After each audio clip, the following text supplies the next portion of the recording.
Voilà, nous sommes à la Procure avec Alain Finkielkraut, que nous avons toujours une grande joie de recevoir ici, pour son livre L'identité malheureuse, un livre important que personnellement j'ai beaucoup aimé.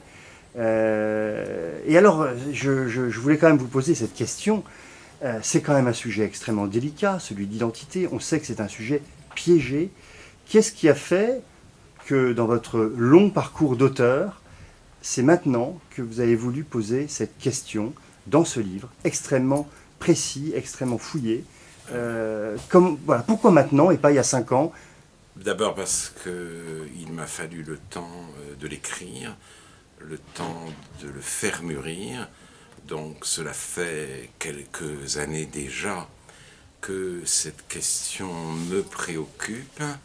Mais en effet, je n'imaginais pas, quand j'ai commencé d'écrire, ni même il y a encore 10 ou 15 ans, avoir un jour à me préoccuper de la France au point de réfléchir à son destin. Il a fallu que m'apparaisse la fragilité de cette identité nationale, la contestation dont elle est l'objet, le défi auquel elle a à répondre avec une immigration d'un type tout à fait nouveau, et aussi cette espèce d'évidement de l'intérieur.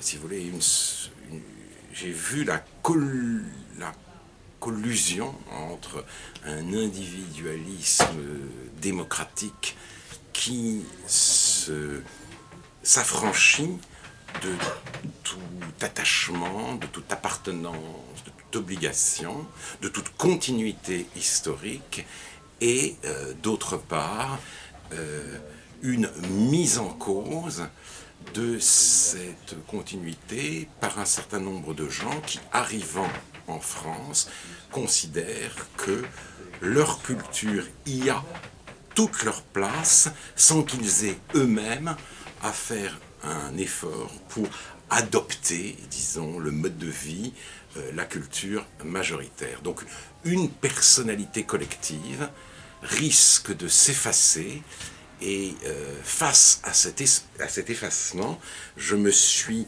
interrogé sur le contenu de cette personnalité collective, et j'ai découvert moi-même mon propre attachement.